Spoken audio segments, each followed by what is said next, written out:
हरिओम, ओम आनंद ma'am, Om Shanti ma'am, ओम ज्ञान ma'am, आप सभी दर्शकों का हमारे चैनल पर स्वागत है। आज हम लोग बीएड फर्स्ट सेमेस्टर के अंतर्गत जीन पियाजे के संज्ञानात्मक विकास के सिद्धांत के संदर्भ में चर्चा करेंगे। संज्ञानात्मक विकास का तात्पर्य होता है ज्ञान संबंधी विकास, ज्ञान के प्रयोग संबंधी, ज्ञान के भंडार संबंधी, ज्ञान के सोचने समझने संबंधी, ज्ञान को जोड़ने संबंधी, ज्ञान की प्रक्रियाओं में प्रयोग करने संबंधी विकास ही क्या कहा जाता है? संज्ञानात्मक विकास कहा जाता है। तो संक्षेप में इसका अर्थ बताया जा चुका है, डिटेल में भी बताया जा चुका है, पिछले वीडियो में मिलेगा जो प्लेलिस्ट में होगा।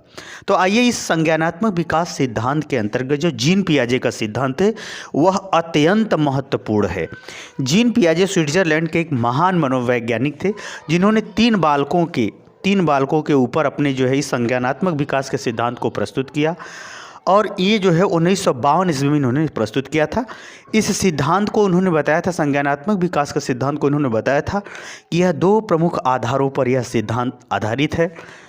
और दो प्रमुख आधारों पर किस प्रकार से संज्ञानात्मक सिद्धांत का स्वरूप इन्होंने जो प्रस्तुत किया था वैसा इनके पूर्व में किसी ने नहीं प्रस्तुत किया था। वास्तव में संज्ञानात्मक विकास के अंतर्गत जीन पियाजे का सिद्धांत आज भी प्रासंगिक है और भविष्य में भी प्रासंगिक ही रहेगा।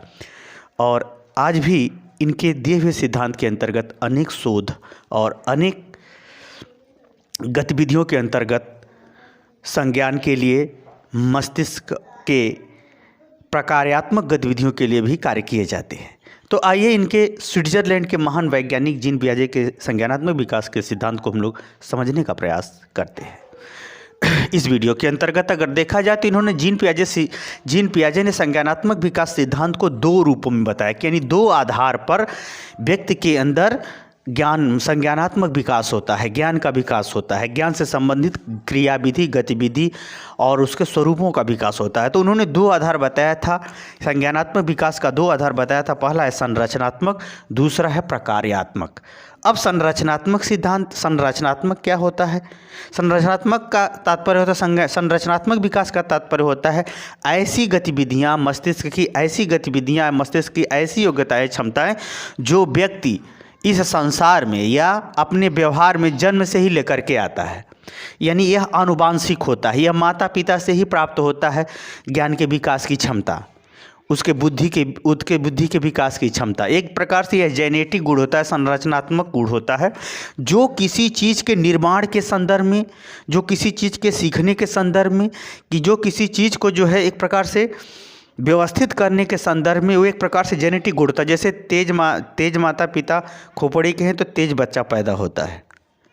एक प्रकार से यह जेनेटिक गुण होता है, यानी जेनेटिक रूप से प्राप्त हो। जैसे माँ का दूध पीना, ये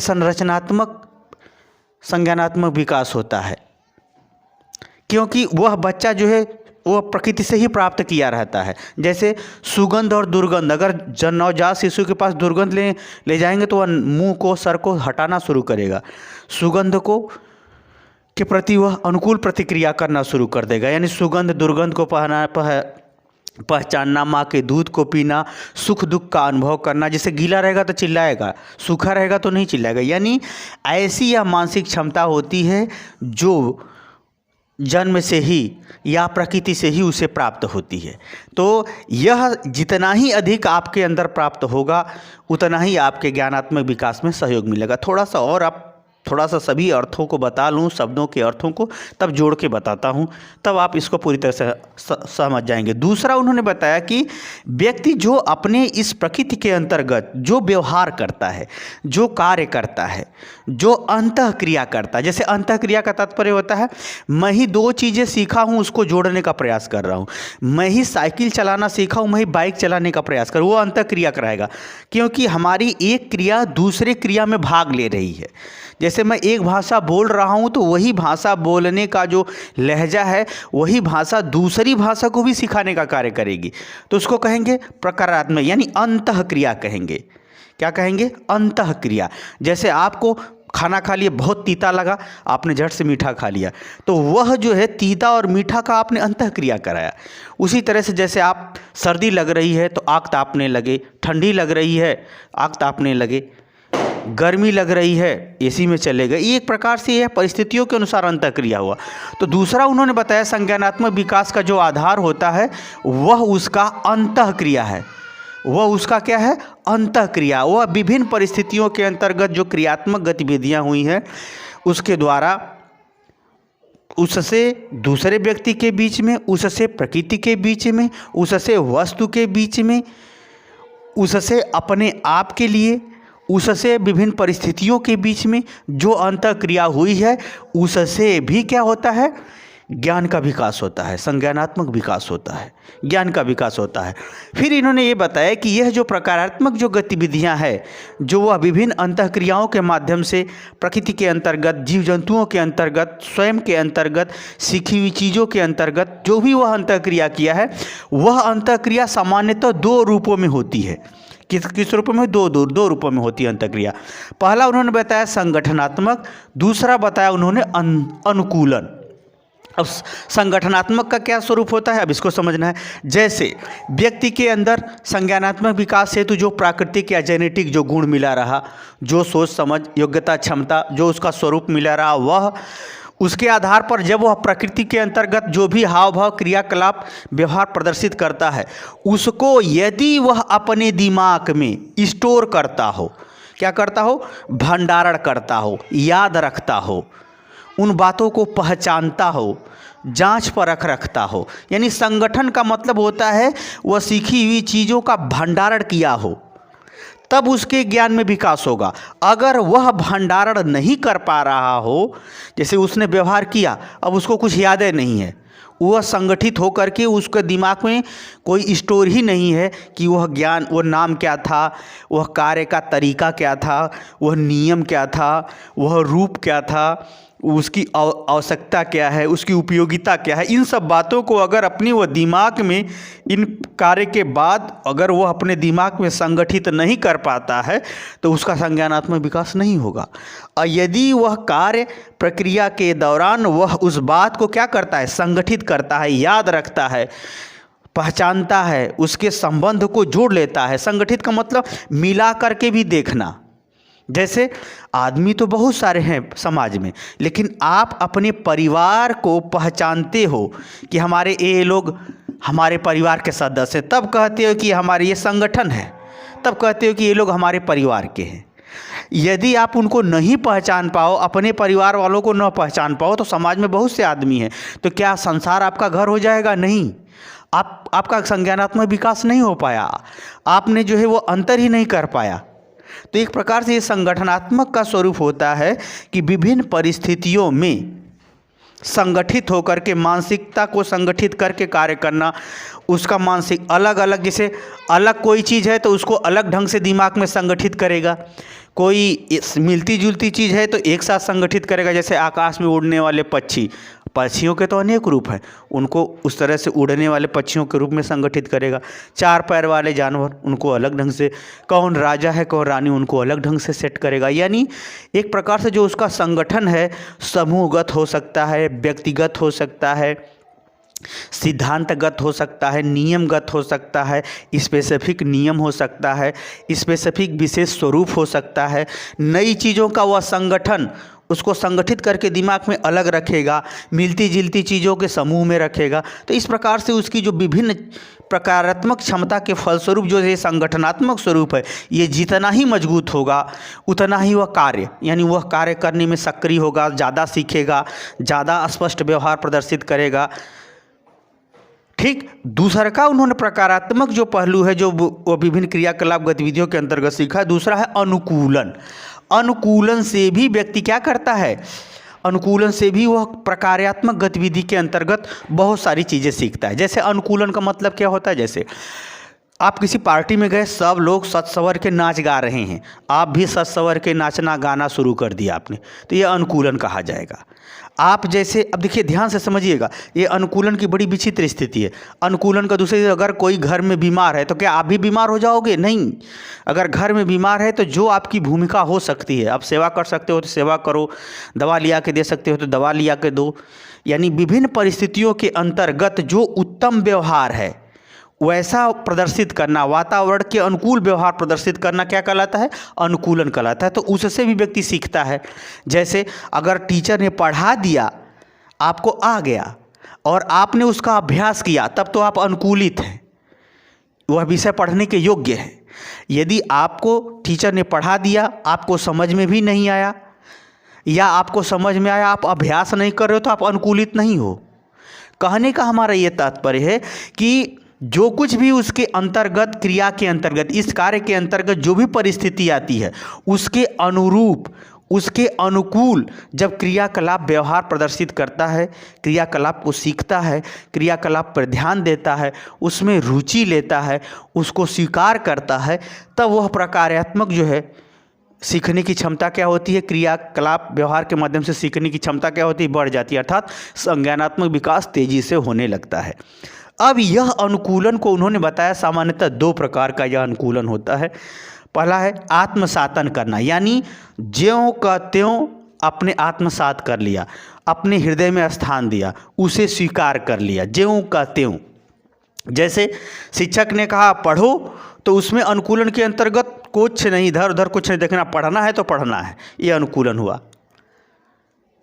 क्या हुआ? अनुकूलन हुआ। जैसे आपने किसी चीज़ को सुंदर ढंग से सजाते हुए देखा, आपने क्या किया, उसे उस दृश्य को ज्यों का त्यों दिमाग में याद कर लिया, ये आत्मसातन हुआ। मतलब किसी अनुभव को, किसी क्रिया को, किसी व्यवहार को, किसी रूप को, किसी दुख को, किसी सफलता को, किसी अन्य चीज़ों को ज्यों का त्यों आप अपने हृदय में, अपने मानसिक पटल पर ज्यों का त्यों धारण कर लेना क्या कहलाता है? अनुकूलन कहलाता है। अनुकूलन कहलाता है। आत्मसातन व अनुकूलन, आत्मसात कहा जाएगा। वह आत्मसात जैसे मैंने कोई नियम पढ़ा, जैसे जीन पियाजे का सिद्धांत पढ़ा रहा हूँ, इसको ज्यों कहते हो अगर आप ढाल करना ही पड़ेगा, तभी आप इसके अंतर्गत कुछ कर सकते हैं। नहीं तो ये कोई स्वतंत्र सिद्धांत थोड़ी नहीं है कि हर जगह काम करेगा, ये स्पेसिफिक ज्ञान के विकास के संदर्भ में है। तो जैसे ही वह आत्मसात करोगे इस सिद्धांत के प्रत्येक पैटर्न को, वैसे ही इसमें आप हमसे भी आगे जा सकते हो, हमसे भी अच्छा बता सकते हो, हमसे भी अच्छा समझ सकते हो। तो कहने का ये तात्पर्य है कि उसमें जो है अनुकूलन के अंतर्गत वो ज्यों का त्यों चीज़ों को स्वीकार करना भी क्या कहलाता है? संज्ञानात्मक विकास का आधार बन जाता है। दूसरा इन्होंने बताया समंजन। समंजन का तात्पर्य होता है एडजस्ट करना। एडजस्ट करना, जैसे आपको सर्दी बहुत ज़्यादा लग रही है, आप कम है व्यवस्था, उस व्यवस्था में आपने एडजस्ट कर लिया, तो ये समंजन भी एक प्रकार का अनुकूलन कहलाता है। जैसे गरीबी है, गरीबी के अंतर्गत भी अगर आप पढ़ाई कर लेते हो तकलीफ उठा के, तो ये समंजन कहलाएगा। समंजन का तात्पर्य होता है कि देश काल व परिस्थितियों के अनुसार ढल जाना, उसके अनुसार व्यवहार करना। ऐसा नहीं कि जिसके घर गए हो अतिथि बन के मालपुआ ही मिलेगा, समोसा भी मिल गया तो भी प्रेम से खा लेना, उचित व्यवहार करना, ये भी क्या कहलाता है? समंजन कहलाता है, एडजस्ट करना कहलाता है। जैसे आपको जो है अगर साइकिल, जैसे कि आपने जो है, जैसे आप साइकिल चलाना सीख रहे हो, साइकिल चलाते चलाते बार बार गिर रहे हो, अगर उस कष्ट के संग और साइकिल के संग तालमेल नहीं बैठाओगे, समंजन का मतलब है तालमेल बैठाना, तब नहीं सीख पाओगे साइकिल चलाना। यानी आपके ज्ञान के माध्यम से, यानी क्रिया के माध्यम से आपके ज्ञान का विकास नहीं होगा। जब तालमेल बैठाओगे तब धीरे धीरे अभ्यास के माध्यम से सीख जाओगे। तो इसको बोलते हैं समंजन। इस प्रकार से अगर देखा जाए, आत्मसातन और समंजन के माध्यम से वो जब वो अनुकूलित व्यवहार प्रदर्शित करता है, किसी सीखी हुई क्रिया, गतिविधि, पर्यावरण या सामाजिक व्यवहार या पारिवारिक व्यवहार या विभिन्न परिस्थितियों के अंतर्गत जब ये जितना ही अनुकूलित व्यवहार करेगा, जितना ही उसको ज्यों का त्यों उस परिस्थिति के अनुसार ढल करके व्यवहार करेगा, वह उसके कार्य की क्षमता, उसके क्रियात्मक क्षमता की वृद्धि करेगा। और यह क्रियात्मक क्षमता सिर्फ अनुकूलन पर ही नहीं, उन विभिन्न क्रियात्मक क्षमताओं को संगठित करने की क्षमता, जो कुछ भी इसमें सीख रहे हो उसको आपको स्टोर भी दिमाग में करना होगा, तब आपका संज्ञानात्मक विकास होगा, तभी आपके ज्ञान का विकास होगा। क्योंकि अब देखिए, इन्हीं विभिन्न परिस्थितियों में तौर तरीका, नियम, सिद्धांत, व्यवहार, कुछ ज्यों का त्यों, कुछ नवीन परिस्थिति में प्रयोग भी करना पड़ेगा, कुछ नवीन परिस्थिति के अनुसार भी परिवर्तन करना होगा। ये सब क्या करेंगे? आप अनुकूलित होकर के सीखते चले जाएंगे इन विभिन्न क्रियाकलापों के माध्यम से। और उन सब चीज़ों को अगर दिमाग में संगठित करोगे तब जा कर के आपका प्रकार्यात्मक रूप से संज्ञानात्मक विकास होगा। जितना ही आप कार्य करते चले जाओगे, जितना ही आप प्रकार्यात्मक कार्य को सही रूपों में, सही नियमों में, सही परिस्थितियों में सीखते और अपने दिमाग में संगठित करते हुए चले जाओगे, उतना ही आपके ज्ञान का विकास होगा, उतना ही आपके ज्ञान का विकास तेज़ी से होगा। अब चलते हैं थोड़ा सा इसको ध्यान से और थोड़ा सा एक जो मैंने इस सिद्धांत को समझा है उसको थोड़ा सा उस तरीके से थोड़ा सा समझाने का प्रयास करें। जैसे संरचनात्मक जो प्रकृति द्वारा प्रदत्त आपके मानसिक योग्यता क्षमता है, वह जब आप उससे भी आप क्या करते हो, आपके ज्ञान का विकास होता है। जैसे जब मैंने कहा ना, माता पिता अगर तेज खोपड़ी के हैं तो बच्चे बच्चियाँ भी तेज खोपड़ी के होंगे। तो जो संज्ञानात्मक विकास, संरचनात्मक स्वरूप है, वह जेनेटिक, जन्मजात या प्रकृति द्वारा प्रदत्त होता है।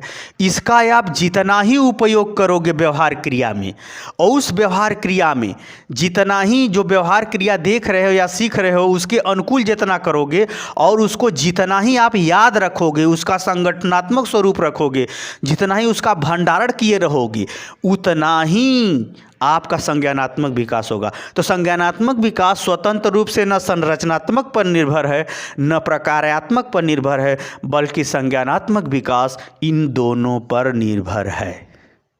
किस पर निर्भर है? इन दोनों पर निर्भर है। उसी तरह से प्रकारात्मक जो है यानी क्रियाकलाप व्यवहार के माध्यम से जो आदमी तौर तरीका, व्यवहार, ज्ञान जो कुछ भी सीखता है, वह भी उसको जब याद रखेगा और उसका संगठित होकर के विभिन्न परिस्थितियों में उपयोग करने की क्षमता को दिमाग में स्टोर करेगा, भंडारण करेगा, तब इतना ही नहीं उन विभिन्न परिस्थितियों के अनुसार ढलने का प्रयास करेगा। तब यहाँ दो चीज़ें यानी प्रकारात्मक क्षमता दो चीज़ों पर निर्भर करती है, संगठनात्मक और अनुकूलन। और अनुकूलन दो बातों पर निर्भर करता है, समंजन और आत्मसातन। तो आत्मसातन और समंजन जितना ही अच्छा होगा उतना ही आप देश काल परिस्थिति के अनुसार अनुकूलित होकर के सीखेंगे। और जितना ही आप अनुकूलित होकर के सीखेंगे, उस परिस्थिति के अंतर्गत सीखेंगे, उसको जितना ही अपने दिमाग में धारण करेंगे, उतना ही आप कार्य भी अच्छे से करेंगे। उतना ही आप कार्य अच्छे से करेंगे तो निश्चित रूप से आपके ज्ञानात्मक विकास होगा। तो संज्ञानात्मक जो विकास है, जीन पियाजे के अनुसार व्यक्ति अपने जीवन में संरचनात्मक और प्रकारात्मक दोनों गतिविधियों, दोनों स्वरूपों, दोनों प्रक्रियाओं के अंतर्गत संगठित रूप से करता है। संज्ञानात्मक विकास इन दोनों पर निर्भर करता है। आगे की वीडियो में हम लोग इन संज्ञानात्मक विकास की अवस्थाओं के विषय में अध्ययन करेंगे। इस वीडियो के अंतर्गत मैंने इनके जो सिद्धांत के जो मेन थीम था, दो आधार था, उनको मैं व्यवहारिक और आवश्यक दृष्टिकोण से समझाने का प्रयास किया है। मुझे उम्मीद है कि आप समझ गए होंगे। समझ गए हैं तो कमेंट बॉक्स में ज़रूर बताइए। साथ ही मेरे चैनल को लाइक, शेयर, सब्सक्राइब कीजिए। हरिओम।